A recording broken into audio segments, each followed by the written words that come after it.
And I'd love to introduce to you now our leadership that is here visiting us here in RGV. Mr. Secretary from Homeland Security. Thank you, sir. Thank you very much, Chief Chavez. The situation at the border is a very serious one, a very challenging one, and a very difficult one. Every single day and every single night, day in and day out, 24 hours a day, 7 days a week, the United States Border Patrol agents are keeping our border secure. They are an extraordinary workforce, and I am, and this country is, incredibly grateful for them. The situation is indeed very difficult. I was in McAllen yesterday, and I'm in Brownsville today. And what the purpose of my trip is to review our operations and to see our planning for the end of Title 42 in action. I met with Border Patrol agents. I have met with our extraordinary Office of Field Operations Personnel of U.S. Customs and Border Protection. I met at Port Isabel with our Immigration and Customs Enforcement personnel, with local community leaders, law enforcement leaders, with nonprofit organizations as well. As Chief Chavez said, this requires a community response to a challenge to our communities. And that is indeed what we are bringing, a community response. It is no different across the entire region, across the entire Western Hemisphere. This is a regional challenge that requires regional solutions. It is not unique to the southern border of the United States, and I've spoken about this before. And therefore, 3 weeks ago, I was in Panama to meet with our Panamanian and Colombian partners, and we agreed to surge enforcement operations to prevent individuals from entering the very dangerous and treacherous Darien at the hands of ruthless smugglers. Earlier this week, the President's Homeland Security Advisor met with the President of Mexico and agreed upon an enforcement surge in the south of Mexico to prevent individuals from being exploited by smugglers, as those vulnerable individuals are misinformed by the smugglers and brought to the southern border only to be returned. A regional challenge requires a regional solution. Let me give you a brief overview of our approach. As we indicated last week, we are building lawful pathways that will provide a safe and orderly way for individuals who qualify for relief under United States law to reach the United States safely. We are building on the success of our parole processes that we announced on January 5th for the Cubans, Haitians, Nicaraguans, and Venezuelans.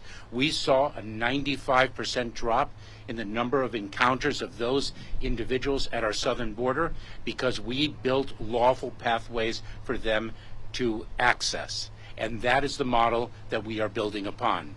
Last Thursday, Secretary of State Tony Blinken and I announced the development of regional processing centers in different parts of South and Central America to enable individuals to access lawful pathways from those regional processing centers, whether they qualify for refugee processing, whether they qualify for our existing and expanding family reunification programs, whether they present acute vulnerabilities that may qualify them for humanitarian parole on a case-by-case basis.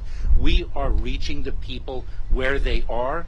It is not only our security obligation, it is our humanitarian responsibility to cut the smugglers out, and that is indeed what we are doing. We are building pathways. At the same time, we will deliver consequences for individuals who arrive at our southern border irregularly. That is our commitment and our obligation as a way of cutting the smugglers out and taking care of the safety and needs of individuals who qualify for relief. In a post-Title 42 environment, we will be using our expedited removal authorities under Title 8 of the United States Code. That allows us to remove individuals very quickly. We will, by May 11th, finalize the rule that we published in a proposed format that provides that individuals who do not access our lawful pathways will be presumed to be ineligible for asylum and will have a higher burden of proof to overcome that presumption of ineligibility. We are building lawful pathways, and we are delivering consequences for those who do not use those meaningfully accessible pathways. The message is very clear. We are coming with the relief that our laws provide to the individuals in need. The border is not open. It has not been open, and it will not be open subsequent to May 11th. And the smugglers who exploit vulnerable migrants are spreading misinformation. They are spreading false information, lies, in a way to lure vulnerable people to the southern border, and those individuals will only be returned. To the individuals themselves who are thinking of migrating, do not believe the smugglers. Please access the official government publications. Please access the official government information on the Department of Homeland Security website for accurate information, because you are being deceived and you are risking your lives and your life savings only to meet a consequence that you do not expect at our southern border. To meet our objectives, we have been and continue to surge resources, personnel, transportation capabilities, airplanes to effect a greater number of removals every week, additional facilities, the remarkable facility that the United States Border Patrol set up here in collaboration with the community of Brownsville. This was set up in just 72 hours. We are surging resources. Earlier today, we also announced the distribution of additional funds to border communities, nonprofit organizations, and several interior cities to meet their needs in their partnership with us to address the situation at our border and to address the humanitarian needs of migrants. We distributed approximately $330 million more today for the benefit of those organizations. We have a plan. We are executing on that plan. I have come to McAllen and Brownsville to see firsthand that plan in action. Fundamentally, however, we are working within a broken immigration system that for decades has been in dire need of reform. That is a fact about which everyone agrees, and we urge Congress to fix our broken immigration system. And until then, we will do everything that we can within our authorities to provide an orderly and safe pathway for individuals who qualify for relief under the laws of the United States of America. Thank you, and with that, I will turn it over to Deputy Commissioner Kari Huffman of Customs and Border Protection. Thank you, Secretary. First off, I'd like to say I'm very glad to be here along with the Secretary, Chief Chavez, Chief Ortiz, and the rest of the CBP team. We are facing a very, very challenging time. Leaders show what's important by where they spend their time, and the fact that the Secretary has spent so much time in this area recognizes the fact this is a priority for him, it's a priority for our government to do everything we can. We are facing very, very challenging times. There's no question about that. And we have been preparing for these challenging times for quite some time, and we're ready. There's no better team to face this than the CBP team, which is a good example of that, of our preparations, the ability for the RGV sector to set up this process in 3 short days is kind of builds upon the lessons we've learned and how our preparation we've done that make us ready to take on this situation. We're surging resources quickly all across the border to different places that we needed. We've increased our capacity by a third over the last 24 months to help us be prepared for this. We're working hard to do this. We're focused on getting as many agents back on the line. We've been hiring for the last year or so contractors and non-uniformed personnel to do jobs that Border Patrol agents normally do to get them back on the line. So it's very important to do that. To follow up on what the Commissioner said, on May the 11th, it will still be unlawful to enter this country illegally. We will be relying upon our decades-old Title VIII processes we've used time and time again in the past to enforce the law and to protect the border. That, coupled with increasing in criminal prosecutions, will allow for the rule of law to prevail on our border, and that's our goal, and that's the challenges we're facing.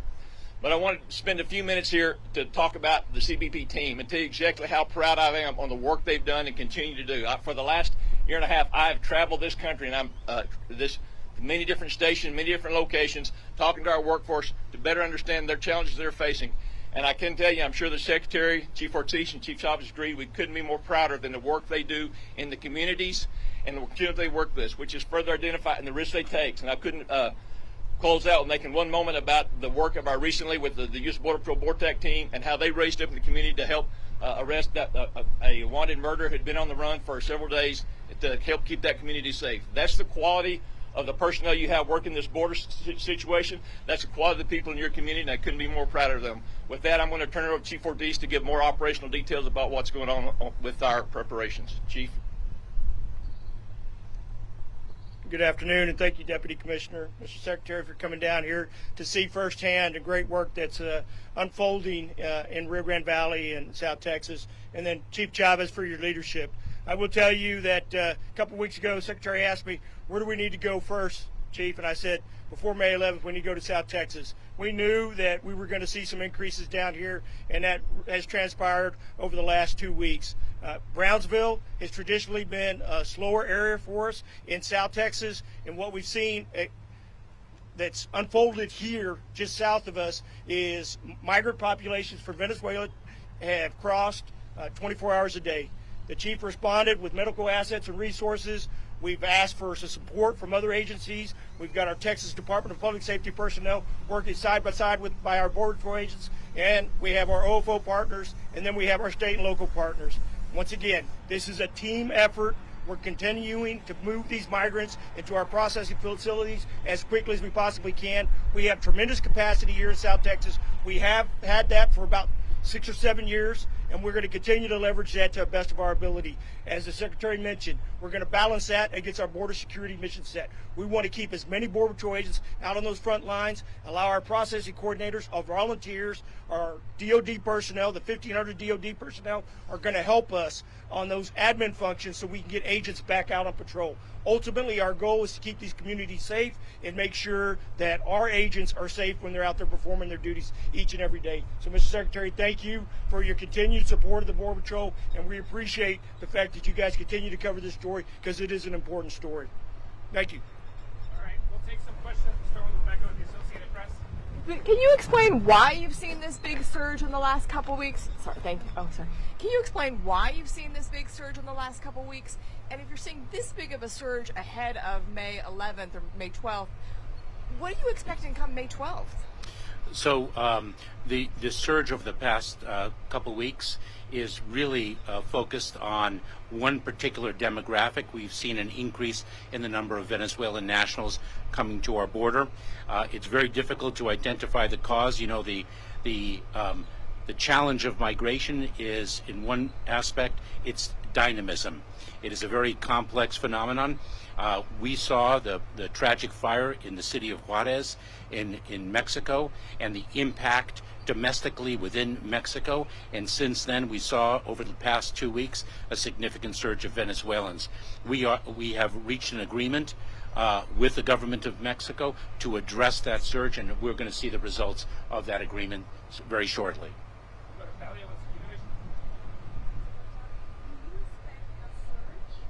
And if so, how prepared are you for a surge in terms of processing people? So just to make sure that everybody heard the question, do we expect a surge, and if so, how prepared are we? So as the Commissioner mentioned, as Commissioner Huffman mentioned, we've been preparing for well over a year. It was in September of 2021 when we first developed a 6-pillar plan to address the end of Title 42. We updated that throughout the calendar year 2022. So we've been preparing for quite some time, and we are ready. What we are expecting is indeed a surge. And what we are doing is planning for different levels of a surge. That is what we do. We plan for different scenarios, so we are ready to address them, and we are indeed ready to address them. Mr. Secretary, thank you so much for taking my question. Can you just talk a little bit about some of the things that you've seen on the ground, some of the concerns that you're hearing? And given that we're in a region that's already seeing thousands of encounters a day, how confident are you that the measures that you've put in place are going to work? I think that there is no question that this is going to be extremely challenging. I do not want to understate the severity of the challenge that we expect to encounter. The border is a very, as I said at the very outset, it is a difficult situation. It requires not only a community of action on this side of the border, but it requires a community of action south of our border, not only with our Mexican partners, but with other countries throughout the region. And indeed, we have an international approach to an international challenge. What I've seen on the ground in my visit to McAllen and to Brownsville is no different than what I've seen in my more than 15 prior trips to the border as the Secretary of Homeland Security. I have seen an extraordinary workforce in green uniform in the United States Border Patrol, in blue uniform in the Office of Field Operations of U.S. Customs and Border Protection, across the expanse of the Department of Homeland Security, and quite frankly across the expanse of this entire administration. This administration addresses challenges as one team in an all-of-government approach. Yes, this question is for Chief Ortiz. Thank you for taking my question. Back in March in McAllen, you told Republican lawmakers that the U.S. does not have an operational control of the southern border. Do you still stand by that statement? And if so, what is, do you need to gain control of the border? Yeah, so the question that was posed during my hearing was the congressional legislative definition of operational control where nobody crosses the border. I've been doing this job for 32 years. We've never had operational control. Have we had various levels of control? Yeah, most certainly. Even while I was the acting chief or deputy chief here for 5.5 years, this side of Rio Grande Valley was very secure, but out on my west side, we had surges quite often in Rio Grande City, Starr County, and Hidalgo County. And that plays out across the entire stretch of the 2,000 miles border that we share with Mexico. And so I have some sectors that I have greater levels of confidence in just because the flow isn't what it is. But this morning, Chief Chavez's team apprehended 2,300 people in this sector. And so that requires an awful lot of capacity and certainly poses some significant challenges for us. So I stick by my comments that I made during the hearing, but we've never had that. Mr. Secretary? Ali Bradley with News Nation. Mr. Secretary, you guys have been talking about the pathways and the plans that are in place, obviously, for majority Venezuelan migrants that was expanded to Haitian, Cuban, and Nicaraguan migrants. Why isn't that policy being enforced right now? Many of the migrants I'm meeting along the streets of Brownsville are swimming in between the ports of entry. As you have mentioned, if that happens, they're supposed to be returned. They're not being returned, and they're single adults without family here. Why is that happening? So I think you are actually mistaken, because the parole process for Cubans, Haitians, Nicaraguans, and Venezuelans that we first announced and implemented on January 5th is underway and continues to be underway. And we continue, if I may, it does. And if I may, we continue to parole individuals of those 4 nationalities when they qualify under the program that we established and announced. And that requires a sponsor here in the United States to ensure that those individuals have financial stability and they are able to arrive in a safe and orderly way. That is indeed underway. And we continue to expel Cubans, Haitians, Nicaraguans, and Venezuelans. The number of Venezuelans that we've been able to expel has actually diminished over the past 2 weeks. The cause of that is a very complicated one. We've sat down with the Mexican government, and those expulsions, and of course in a post-Title 42 environment, those removals will continue. And that is why the message is so important, that people, vulnerable people, are receiving false information. They are being lied to that if they come and arrive at our border, that they can stay in the United States. That is not what the law provides. That is not the consequence that we will deliver. Sandra with Border Report. You mentioned that there would be I'm sorry. Good afternoon, Mr. Secretary. You mentioned after May 11th there would be, quote, a higher burden of proof that the migrants would need to show have exceptions. Could you expand upon that? Could you also talk about the credible fear interviews and the processes that you're going through to expedite these migrants, so many? So the rule is being finalized, and until that rule is indeed final and published, it is difficult for me to answer the question just as a matter of law, because it is not set, it is not established until it is actually final and published. But the general concept is as follows: that individuals who access the lawful pathways that we deliver for them will be able to come to the United States in a safe and orderly way. Those who travel irregularly in the hands of smugglers, because I have to repeat again, it is a security and humanitarian imperative that we cut the smugglers out. Those who arrive irregularly at our border will be presumed, absent some limited exceptions, will be presumed to be ineligible for asylum, and they will meet a rebuttable presumption of ineligibility. To overcome that presumption, they will have to meet a higher threshold of proof. We're going to go ahead. Deportation now? Can I just follow up on that? Mr. Secretary, thank you. You were saying the smugglers are leading them to misinformation, and if they come in here illegally, if they cross illegally and they don't meet the threshold, that they will be expelled. That's the message you're sending. Can you walk us through what that looks like? Is that like a mass deportation, something different than what we've been seeing? So Griff, when Title 42 comes to an end on May 11th, we will use, as we have expressed before, our traditional immigration authorities, the ones that we sought to use earlier when we sought to end Title 42, but were prevented from doing so by a court. And Title 8 of the United States Code, our traditional immigration authorities actually deliver a consequence, because when someone is removed, when someone does not qualify for relief and is removed from the United States, they face an at least 5-year bar from admission into the United States. So the consequence is going to be more severe.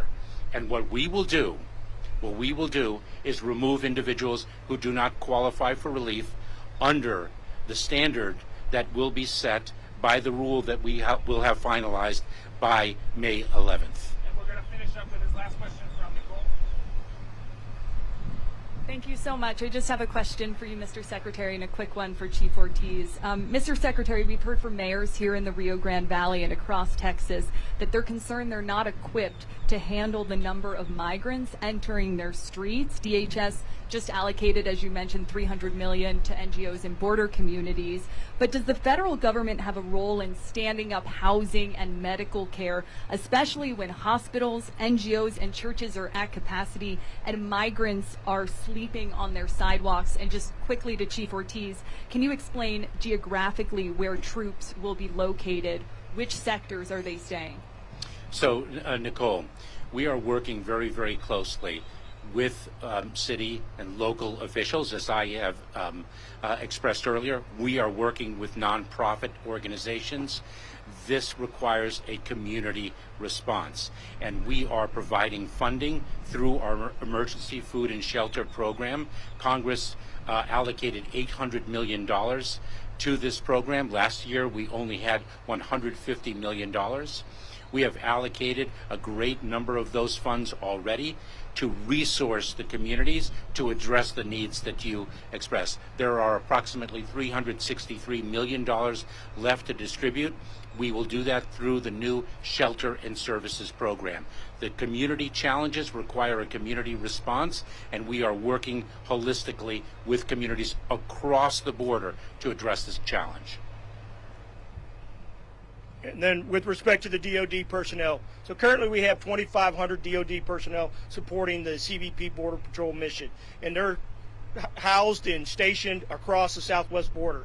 The additional 1,500 personnel that are going to be allocated over the next few weeks will be based in El Paso. But what that will allow me to do is resources that I've been dedicating to El Paso, because it has been a much busier place over the last 6 months, I'm going to be able to reallocate those to some of the other sectors that require some additional capacity. So we're going to be able to balance that out. We've got a plan. We've been working with our partners with DOD, and we appreciate their support. Thank you. I want to say something more about that, if I may, Chief Ortiz and Nicole. The deployment of Department of Defense personnel is nothing new. Since 2006, every single year since 2006, U.S. Customs and Border Protection, and specifically the United States Border Patrol, has relied upon additional resources from the Department of Defense. This year is the first year, thanks to President Biden budget. This is the first year since 2011 that we have been able to dedicate 300 new Border Patrol agents to the United States Border Patrol. The President's fiscal year 2024 budget asks for an additional 350 Border Patrol agents. We are plussing up the United States Border Patrol for the first time in more than a decade, and we are committed to continuing to do so. Resources are vital to the effort that we have underway. The challenges will be significant. The plans we have in place are tailored to meet those challenges. We have the greatest workforce in the world to fulfill our mission, and we will do so, and I'm so incredibly proud to support them. Thank you all for being here.